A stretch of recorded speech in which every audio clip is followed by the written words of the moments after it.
And I remember say constantly every time bia me your mother tin bia me come the disclaimer crab to ho before ansem we nyina ba say adwuma ni nyam adwuma me actress obi adwuma na me bo hu da wo nti ansa na wo ba release sika ana say wo ni omo ba go into contract bia no one kasa power lawyer ne fa wo mo bro campaign because almost say they allow all that. Adia, you don't believe in it. That is why you are issuing what disclaimer. You can't disclaimer. I mean, say what can say as you will assembly about we you film before best, and it means say you are not sure of what you are doing. Now when you are sure, no, now who pushing for say mumra na mumra. Then what is it?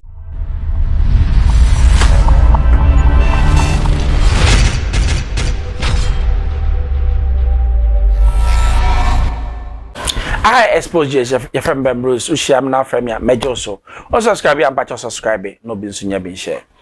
And I am a babema Asha a fork on the birthday, what 11. And now Muchano, Gaga of an aqua, send papa pepe.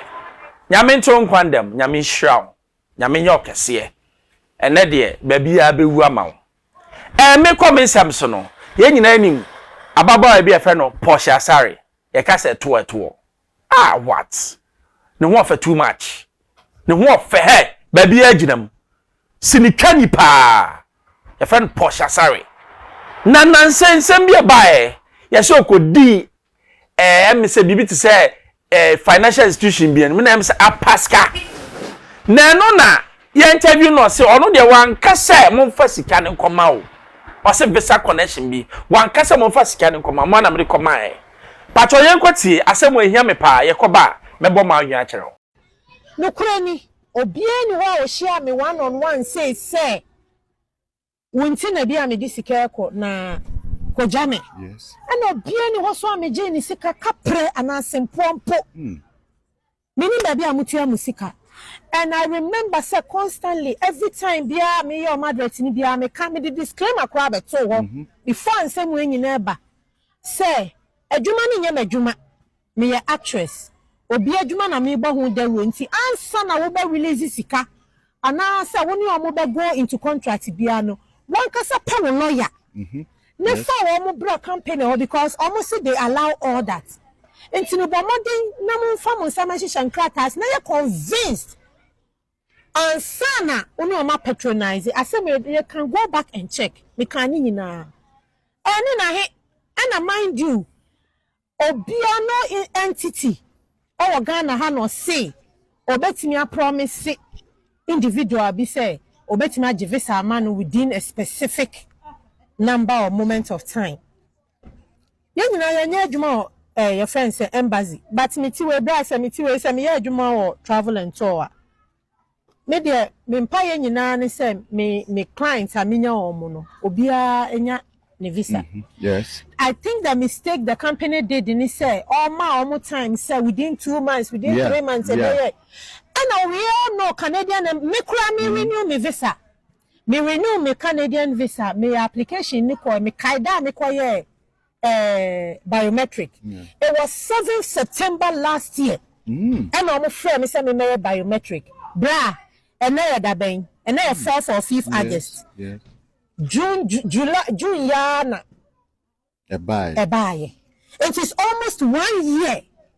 And son me renew me kwa me renew. E di me be 1 year. From last year 7th December be sine. Say just July efrim. How many months?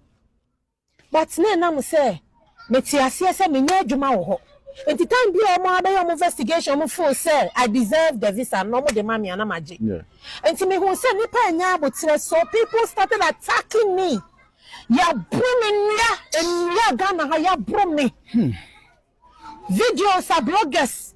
Obia ye ne caption. Bra sa breno.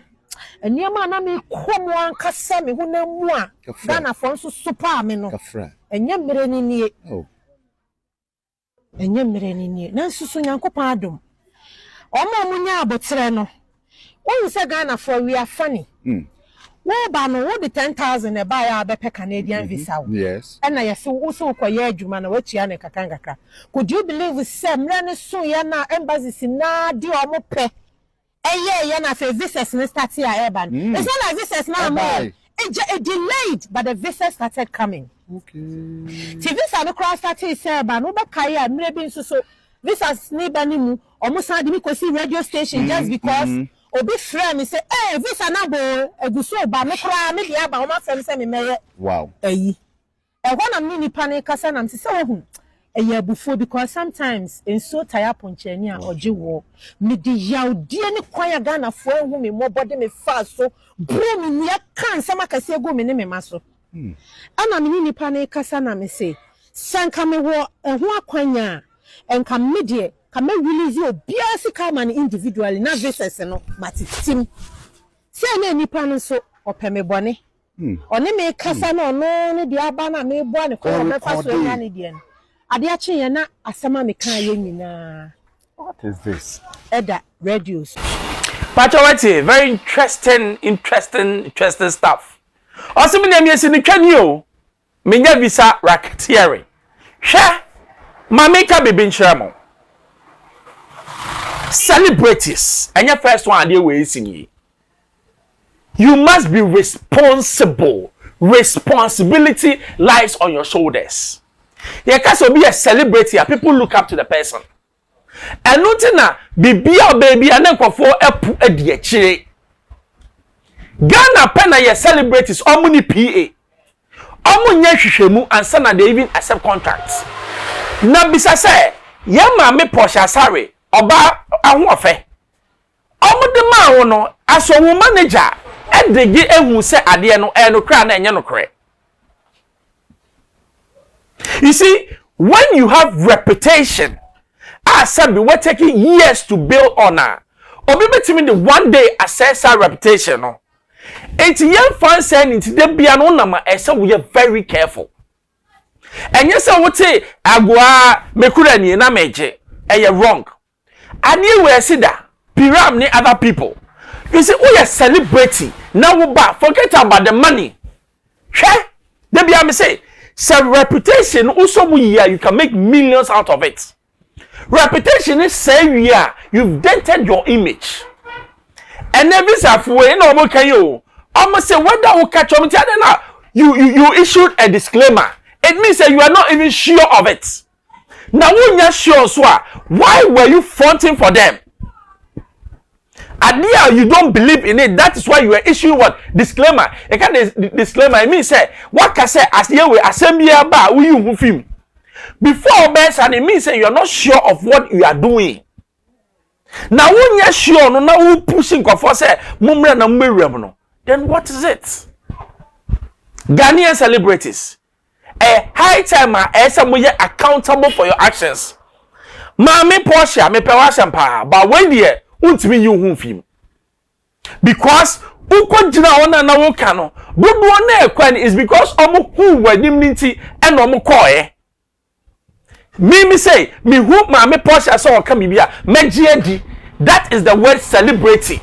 Enuti na asema beka ni ya be bia no ese wo hwe yie it wey dey me pa chaw the agreed people no take her to court edu court e behwem emra na ni bedi na celebrities na mu tie mi so obi ba no ka bibia dig deeper kakra na say there's so many scams aba Canada nkofo yaza FM eti obi a we celebrity ye ba hwe dem wo hwe ma se no ade we dey meet me fa me ho enfore enka se sika ketuwa bi nti no me kodi akire wo ye sa wani mbegu ase na wo so di sika ma no be pa chaw open visa, go to the embassy. We've said it over and over again. Obroni njimi. And as I say, because of Tom Prince Ninti, baby, I beka set in a few near quantity visa amount of visa and your papa. Go to the embassy, go for interview. Na yen Tom Prince won sani en fa mam. Na wo kona kind of cry, they'll give it to you. Canada from omo penipa. UK for penipa. Obia penipa because omnipa so and sorting. Ghanaians, ope baby to kwanya. Me pacho for the right channel. Na government no so. Who share yenti obi adwane. Se se ye the plane be si ho so obi anwane me sure say ye president no kra oba kofo plane ni bi akọ. Because o mine nye. O mine na say up I say enti me pa mo cho ye leaders no munye accountable munye nyema ebema ye ni ho aka kuro yi I expose GH. Your friend Bambro, so sham now from your major so manuasi. Bye bye.